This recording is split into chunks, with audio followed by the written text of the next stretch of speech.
Statement of unaudited consolidated financial results for the quarter ended June 30, 2030। 2019 का comparison करेंगे 2020 से। Rupees यहाँ पर करोड़ में दिए गए हैं और फर्स्ट क्वार्टर का मतलब है अप्रैल, मई और जून। टोटल इनकम 2019 के फर्स्ट क्वार्टर में 1,11,088.54 करोड़ है। 2020 के फर्स्ट क्वार्टर में 63,575.47 करोड़। तो टोटल इनकम में काफ़ी ज़्यादा गिरावट है। टोटल एक्सपेंसेस 2019 के फर्स्ट क्वार्टर में 99,907.81 करोड़ है। 2020 के फर्स्ट क्वार्टर में 61,002.37 करोड़। टोटल इनकम घटकर आई है तो एक्सपेंसेस भी कम हुए हैं। प्रॉफिट फॉर द पीरियड 2019 के फर्स्ट क्वार्टर में 7,120.08 करोड़ है। 2020 के फर्स्ट क्वार्टर में 1,090.03 करोड़। तो प्रॉफिट में काफ़ी ज़्यादा गिरावट है 2019 के फर्स्ट क्वार्टर के कंपैरिजन में या ईयर ऑन ईयर बेसिस पे। लेकिन हम पिछले क्वार्टर में देखें तो कंपनी ने लॉस पोस्ट किया था 6,576.68 करोड़ का। तो पिछले क्वार्टर के कंपेयर में इस क्वार्टर में कंपनी ने प्रॉफिट पोस्ट किया है।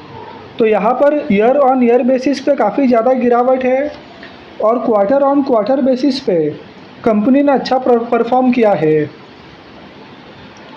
ईपीएस 2019 के फर्स्ट क्वार्टर में 5.38 था। 2020 के फर्स्ट क्वार्टर में 0.10 है।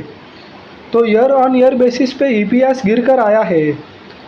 लेकिन पिछले क्वार्टर में ईपीएस 4.92 नेगेटिव था।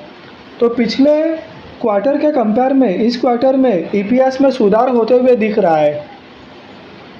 तो यहाँ per year on year basis पे नेट प्रॉफिट गिरकर आया है, जबकि क्वार्टर ऑन क्वार्टर बेसिस पे नेट प्रॉफिट में सुधार देखा जा रहा है। और अब देखते हैं कि स्टैंड अलोन रिजल्ट कैसे रहे।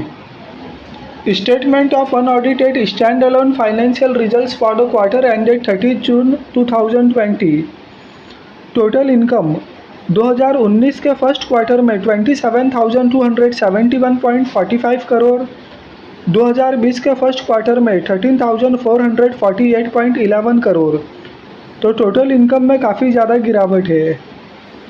टोटल एक्सपेंसेस 2019 के फर्स्ट क्वार्टर में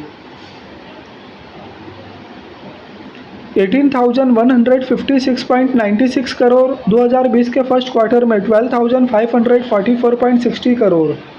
तो टोटल एक्सपेंसेस भी कम हुए हैं। अगर इनकम कम हुई है तो यहाँ पर एक्सपेंसेस भी कम हुए हैं। प्रॉफिट फॉर द पीरियड 2019 के फर्स्ट क्वार्टर में 5,980.15 करोड़। 2020 के फर्स्ट क्वार्टर में 495.97 करोड़। तो ईयर ऑन ईयर बेसिस पे प्रॉफिट काफ़ी ज़्यादा गिर कर आया है। लेकिन आप पिछले क्वार्टर में देखो तो कंपनी ने लॉस पोस्ट किया था 3,098.26 करोड़। तो ईयर ऑन ईयर बेसिस में प्रॉफिट काफ़ी ज़्यादा गिर के आया है और क्वार्टर ऑन क्वार्टर बेसिस पे प्रॉफिट में काफ़ी ज़्यादा सुधार हुआ है। ईपीएस 2019 के फर्स्ट क्वार्टर में 4.75, 2020 के फर्स्ट क्वार्टर में 0.39। तो और क्वार्टर ऑन क्वार्टर बेसिस में ईपीएस माइनस में था 2.46। तो क्वार्टर ऑन क्वार्टर बेसिस पे ईपीएस में सुधार है, ईयर ऑन ईयर बेसिस में ईपीएस में गिरावट है। तो कंसोलिडेटेड हो या स्टैंड अलोन हो, इन दोनों ही रिजल्ट में क्वार्टर ऑन क्वार्टर बेसिस में सुधार देखा गया है नेट प्रॉफिट में, जबकि ईयर ऑन ईयर बेसिस में गिरावट देखी गई है। हालांकि क्वार्टर ऑन क्वार्टर बेसिस से ज़्यादा importance year on year basis पर होता है। रिजल्ट देखने का जो सही तरीका है वो ईयर ऑन ईयर बेसिस पर ही है। तो रिजल्ट को वीक ही समझा जाएगा। और अब देखते हैं कि पिछले कुछ समय में स्टॉक में प्राइस का मूवमेंट कैसे रहा है।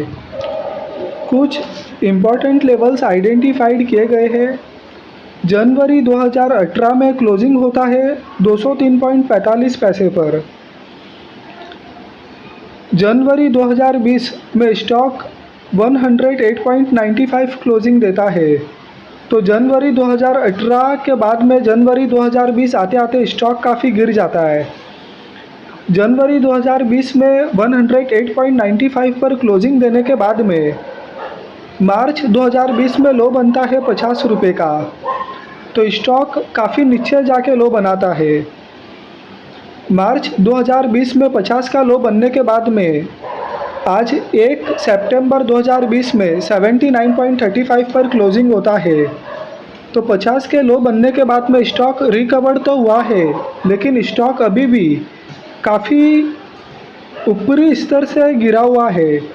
आप जनवरी 2018 से कंपेयर कीजिए, जनवरी 2020 से कंपेयर कीजिए, तो अभी भी स्टॉक काफ़ी गिरा हुआ है। और भले क्वार्टर ऑन क्वार्टर बेसिस पर रिज़ल्ट अच्छा दिख रहा है, लेकिन ईयर ऑन ईयर बेसिस पर रिज़ल्ट काफ़ी कमज़ोर दिख रहा है। और क्वार्टर ऑन क्वार्टर बेसिस से ज़्यादा importance year on year basis पे है।